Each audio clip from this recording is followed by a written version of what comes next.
김명신과 용궁 동정을 좀 끊고 좀 더 좀 프레시할 수 있게 우리 이재명 당대표의 나흘째, 야 이제 나흘밖에 안 됐어. 아 진짜요? 이제 나흘밖에 안 됐어. 나흘째 일정에 대해서 한번 확인을 해보도록 하겠습니다. 이재명 당대표가 나흘 동안 한 일이 경이 지난 4개월 동안 한 일보다 훨씬 이낙연이 많잖아요. 2년 동안 한 것보다 더 많죠. 네. 일단 광주를 내려가셨다고 합니다. 광주에 신경을 많이 써주시네요. 네. 뉴스 볼게요. 이재명 대표가 어제 오후 7시 30분쯤 광주 서구 김대중 컨벤션 센터를 찾았습니다.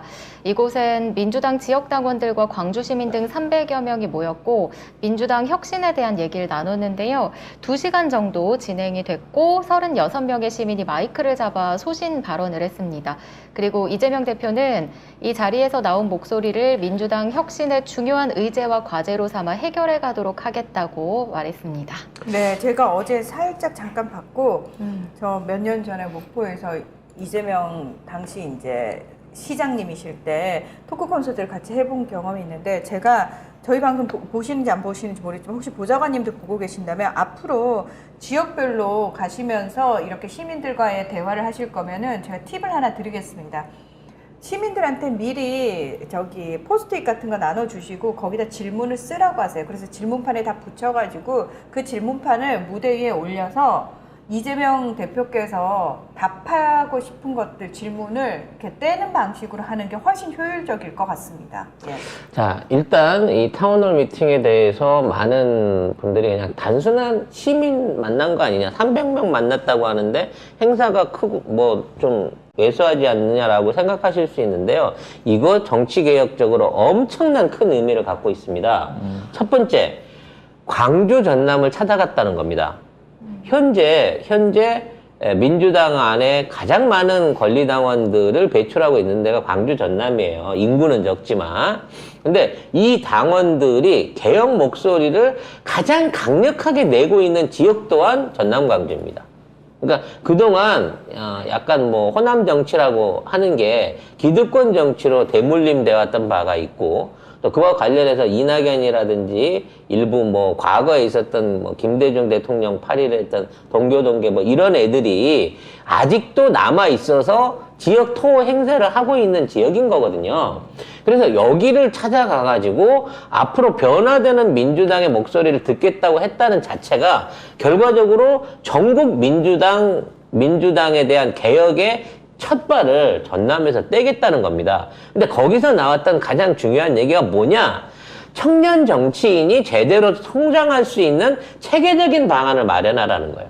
내가 어제 얘기했잖아. 어린이 민주당원부터 시작해야 된다니까? 그 얘기도 어제 나왔고, 그러니까 뭐 교육 관련해가지고 당원들이 뭘 어떻게 해야 되는지 그것도 있었으면 좋겠다 이런 얘기도 나왔고, 뭐 그 다음에 그 지역위원장들, 거기 광주 전남 지역에 있는 사람들이 거의 독재를 하고 있다. 그렇지. 내가 낸대 하면서 서울의 당대표 말도 안 듣고 내가 그거 뭐 어쩔 건데 이런 식으로 나가고 있대. 요거 늘 말씀드렸잖아요. 해결해달라. 뭐 이런 이 것도 지역 토호들이 사실상 민주당의 간판을 걸고 있지만 민주당, 국진당, 윤석열, 신천지 다 거래를 하고 있다니까 실제적으로. 그 안에서 그냥 당만 민주당 지역위원장을 하고 있는 거예요. 왜? 당선되기 유리하니까. 그렇죠. 그런 상태에서 자기 인척, 자기 사람, 자기 연관관계에 있는 걸로 해갖고 그 사람들을 뽑아 올리려고 공천 난맥이 말도 아닌 경우예요. 그 제가 말씀드렸잖아요. 거기 내려가면 무슨 뭐 학교 동호회, 그 다음에 그러니까 학교별로 모여있는 동호회나 뭐 지역 상공인회 다 그런 사람들이 간판을 짜고 앉은 상황에서 누가 대표를, 그러니까 후보들, 무조건 뽑힐 수밖에 없는 국회의원들이나 지역위원들 후보 번호를, 가나를 누가 받을 것이냐를 잡고 자기네들끼리 멱살쥐고 싸움을 하고 있는 형편인 거야. 그러니까 지역으로 내려갈수록 조직표가 큰 힘을 발휘하니까. 그래서 결국은 정치 신인이라든지 기존에 뭐 돈 없고 진짜 뭐 개혁 성향을 갖고 있는 청년 정치인들이 성장을 못해요. 그 밑에 가서 고개를 숙여야만 결과적으로 출마를 해볼 수 있는 말석이라도 얻을 수 있는 거야. 그럼 나중에 돼도 결국은 이게 고비용 정치 되는 거고요. 그런 토호들 말을 안 들어줄 수 없거든. 이것 때문에 일본이 망하고 미국이 망하고 있는 거야. 그래서 저번에 뭐 그 어제 뭐 여러분들이 얘기하시는데 그것 때문에 민주당이 실망해서 서울이나 중앙 정치는 민주당 밀어주고 막 이렇게 하고 싶지만 광주는 아예 그냥 차라리 국짐 했으면 좋겠다 이 생각까지 들었다고 얘기를 하더라고요.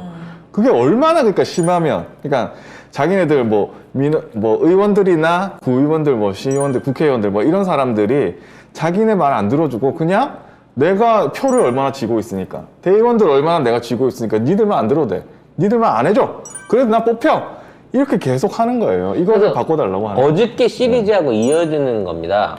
자, 전자당원증을 통해 가지고 당원들 자체가 전부 다 실명화되고 데이터베이스화되고 커뮤니티 할 수 있는 전당원 참여 제도를 만들고 자, 이 전당원들의 뜻을 모아서 지역 정당원들이 뽑은 후보자들을 올려서 경선에서 고르고 그리고 그 사람들을 국회의원이나 지역의원으로 내보낼 수 있는 상향식이 아닌 하향 추천식 정치제도, 공천제도를 시작하려고 하는 첫걸음을 이재명 당대표가 냈다는 거죠. 중간에 뭐 그 의원들이나 이런 사람들 나가 있으라고 하시더라고요. 아예. 네, 그래서 왜냐면 나가더라고. 눈치 보일까봐. 혹시 다른 소리 하려고 하시는 분들 중에 눈치 보일까봐 근데 고인물들 일단 나가 근데 계세요. 제가 느낀 거는 뭐냐면 그거 보면서 이 지금 광주 지역에 있는 사람들이 되게 울분이 많구나. 그러니까 이재명 대표는 그러면 우리가 그 민주당이 광주 전남에서 좀 더 이렇게 자부심을 줄 수 있는 방법이 뭐가 있을까요? 이렇게 방법을 물어봤거든요. 근데 방법을 말하는 것보다는 대부분들이 우리가 이렇게 힘들었고 우리가 너무 뭐 이렇게 살고 있고 그리고 민주당 지금 이쪽 지역에 싹 갈아엎어야 되고 이런 얘기만 엄청 많이 하셨어요. 그러니까 그게 울분이 너무 많으신 거지. 왜냐 하면은 정치 고관여층으로 살아온 세월이 길면 길수록 왜 우리가는 같은 민주당 지지자여도 같은 민주당원이어도 사실은 난 그냥 뭐 민주당이면 그 수박이고 뭐고 이런 거 잘 모르고 그냥 민주당 지지자야. 근데 난 진보야 라고 생각하시는 분도 있고 우리처럼 이렇게 속속들이 알고 보니까 세상에 수박밭이었네. 그래서 그동안 안 됐었구만 이러고요. 내용을 알면 알수록 더 화가 나고 분노가 많이 생기고 더 힘들잖아요.